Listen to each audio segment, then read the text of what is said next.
Do you honestly believe that these teachers are quitting their job 2 weeks into the school year because they're not getting paid enough? No, that's not the reason. The reason why they're quitting is because these kids are mean. On the daily, teachers are getting cussed out, spit on, hit, flipped off. Their equipment is getting broken and stolen.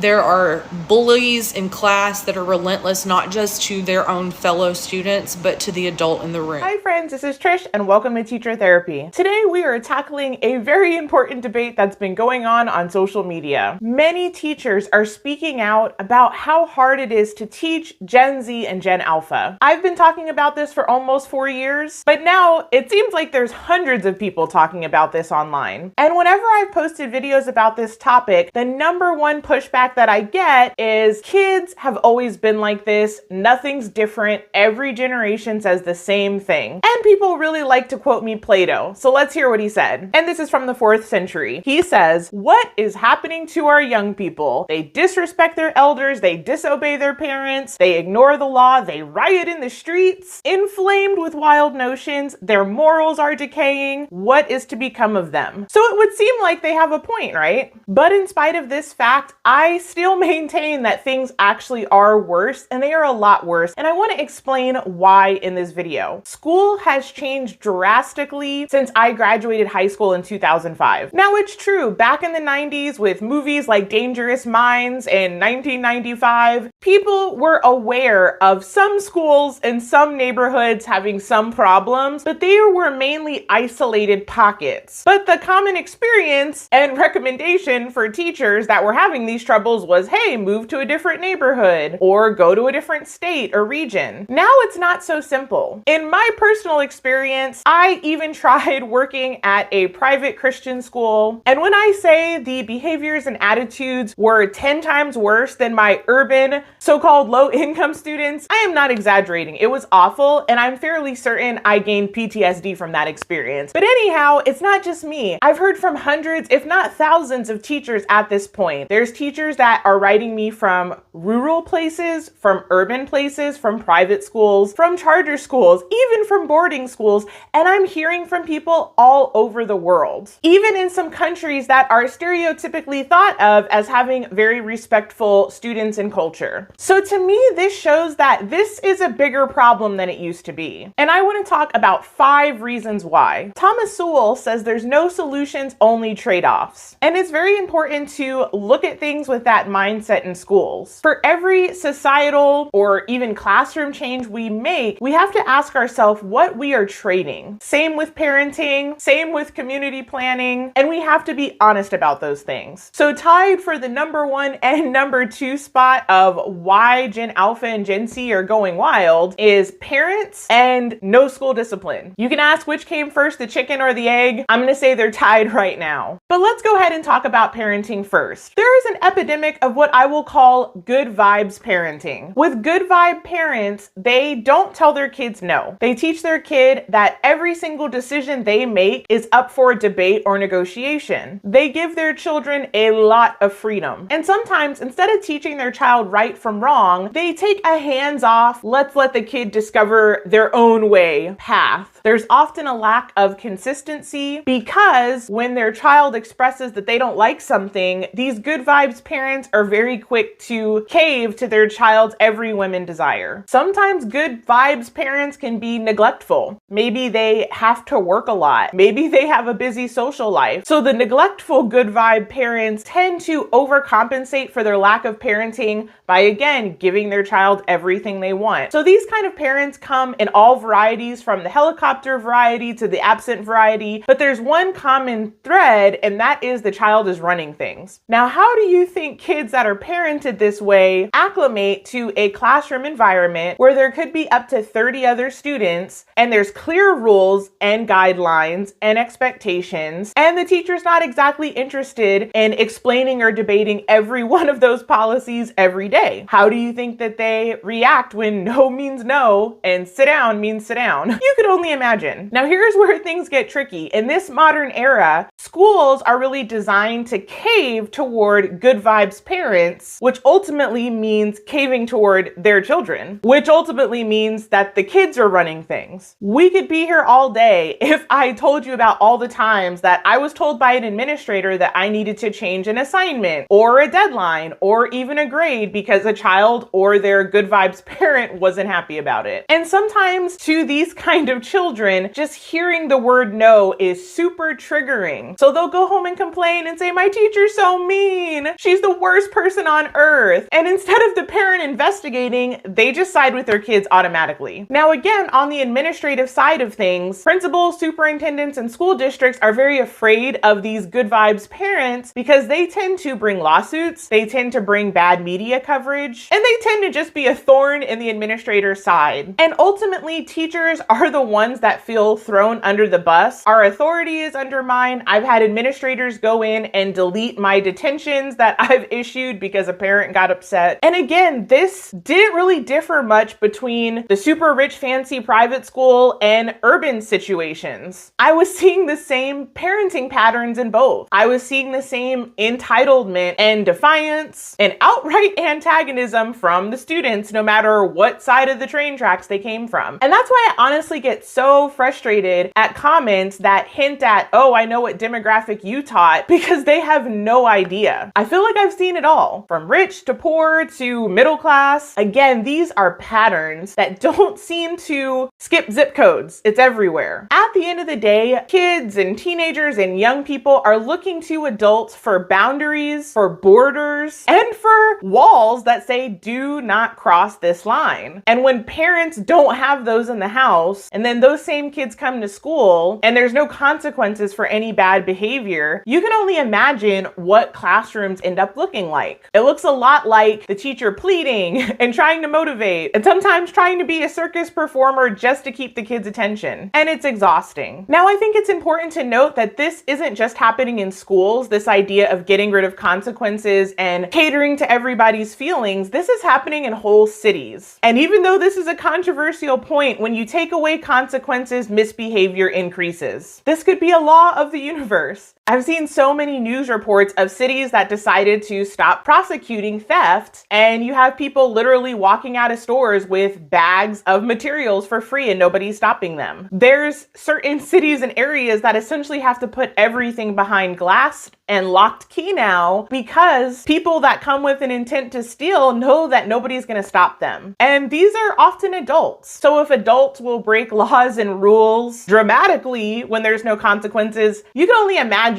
how hard it is for a kid to resist that kind of free pass to misbehave. I'll give you a funny example. This is even happening in random areas of society. I just found out that my public libraries no longer give library fines. And I'm sure there was a super sweet reason that they thought to do this. However, practically speaking, do you think more people are turning in their books on time or less now that there's no fine? I'm sure you get the point. I could talk about that forever, but number one and number two in our top 5 problems are good vibes parents and no consequences at school. I will add in one more point really quick. I feel a lot of sympathy and compassion for today's kids that are growing up because there is an enormous amount of peer pressure to do the wrong thing. Even back in my day, kids would kind of get teased for being a goody two-shoes. So if you can imagine what some of these classroom atmospheres look like, you have students that are constantly pushing to see how bad they can be essentially in class. And oftentimes students that don't join with that behavior are going to be considered outcast. So you have a lot of kids that would otherwise probably be really behaved in a well-regulated atmosphere that are now picking up the behaviors of their classmates, either because they actually think it's cool or they just don't want to stick out and be made fun of. So even though tons of people accuse me of blaming kids all the time, I am fully aware that kids are like wet cement, they're like sponges, they take in what's going on in their atmosphere and we see it manifested. So again, there's no solutions, only trade-off. By removing consequences, removing detentions, passing everybody, even if they turn in nothing, saying that it's essentially illegal to give a 0, now everybody gets a 50, even if they they turn in nothing. All of these policies that I've talked about across this whole channel are creating these terrible behaviors that all the teachers are talking about on social media. All right, I'm going to cover the next three, hopefully relatively quickly. Number 3 is popular culture is terrible. Now, I get called a millennial boomer all the time, but who cares? I'll be the first to say, when I was growing up, we had wholesome cartoons like Rugrats and Doug. We had the Backstreet Boys and the Spice Girls. My video games consisted of Donkey Kong Country and the Super Mario Brothers. During this time, a family could sit around the television and actually watch a Super Bowl halftime show or the Grammys or the Oscars or something that was normally considered a family event without being scarred for life. Were these times perfect? No. We still had shows like The Simpsons with rebellious kids. There were still movies and TV shows that made adults look stupid and made teachers look like a nightmare. But compared to what is on television and Netflix and movies now, no comparison. I'm sure we've all heard the frog in the water analogy, whether it's scientifically correct or not. But the idea is if you put a little froggy in a pot of water and slowly turn up the temperature, the frog is not even going to realize that he's getting boiled and he will comfortably sit in his tub of doom. That, I'm afraid, is what has happened just really, I would say, in the last 25 years. The kind of things that are on so-called PG-13 and PG movies, I feel like was the stuff of rated R movies in the past. My husband and I actually specifically look for family-friendly programming, and we're just shocked at all the innuendos and things that are crept into every crevice of these modern television shows and so-called even family shows.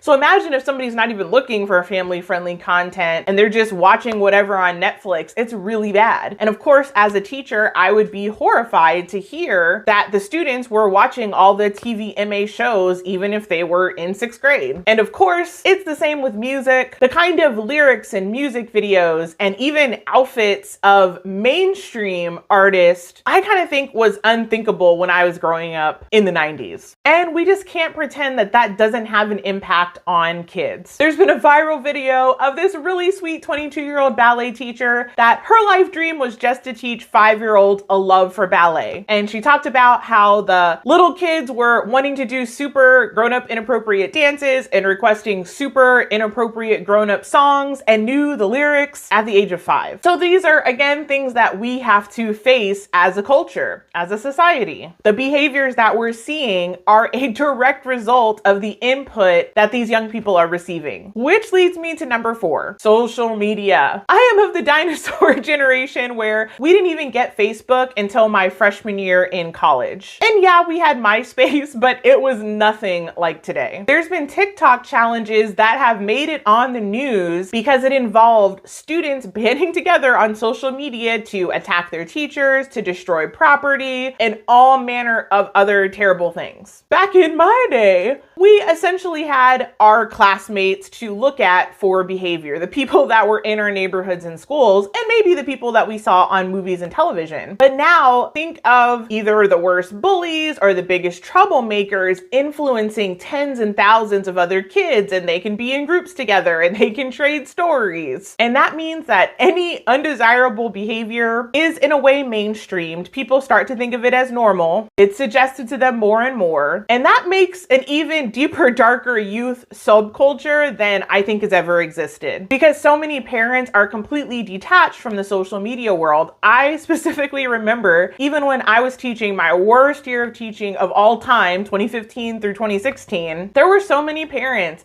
that swore up and down that their kids didn't have any social media accounts, and I 100% knew that they did. And there's parents that are really in denial about what their kids are doing because they just believe whatever their kids say and they're not monitoring their devices. They're not monitoring their screen times. And it's been brought up a lot lately on social media that a lot of these kids are iPad babies. They have had devices in their hands from the time that they were in diapers until now. I'm sure maybe in 25 years we will be shocked to learn the effects on the brain and development and how harmful it is, but these are all realities that's contributing to much worse behavior on a much wider scale than what we've seen in past generations. All right, number 5, I couldn't leave out the pandemic. I won't go on and on about this because I feel like it's been covered before by other people, but I will say teaching was already extremely hard hard when I started in 2013, but it almost became unbearable in the pandemic years and post-pandemic. I actually ended up quitting teaching in April of 2021, and I was just so discouraged. At that point, I literally had around 90% of my students turning in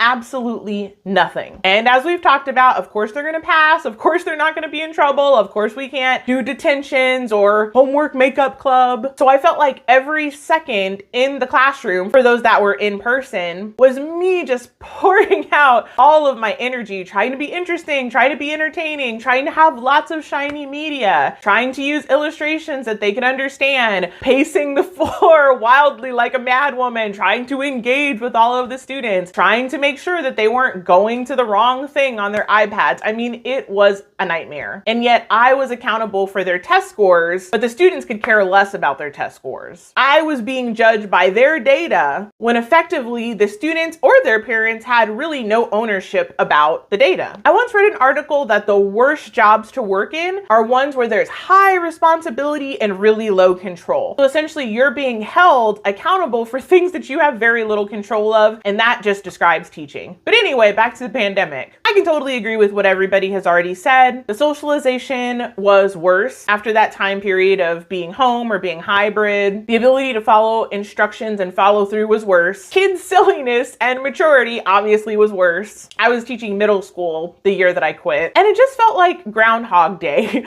I found myself repeating the same basic instructions, the same classroom procedures, the same rules over and over and over again, and they would just completely ignore them. It became like a game to them, really. And if I had to summarize what it feels like to be a teacher, it would kind of be like those clowns that show up to birthday parties where the kids just beat up the clown and laugh at him. Imagine that feeling, but you're actually supposed to be a professional with a master's degree and a respectable career, but you're just getting taunted and harassed and ignored and laughed at basically all day long. And then you're in trouble for it with your boss. That is kind of what modern teaching feels like. And I always have to say, these are generalizations because I can remember by name some really sweet, really amazing kids. It's just sad that I felt like it was 10% or less of my students. And that doesn't mean that they were all bad people, but this system is unsustainable. So yeah, I think things are actually worse, even though Plato noticed the potential of bad behavior even back then. The things that students get away with and are allowed to do are unimaginable to most of us that grew up in school, even in the early 2000s. Things have changed, and I'm so glad that teachers are speaking out about it. We get a lot of hatred and a lot of pushback and a lot of really, really mean comments, but this is a wake-up call for this country, for the world. These are patterns that are spreading out everywhere, and we've got to do something about it. So I want to thank you for watching this video. I would love it if you would like and subscribe and share. Let me know if you have any video ideas for the future, and I'll see you guys next time. Bye for now.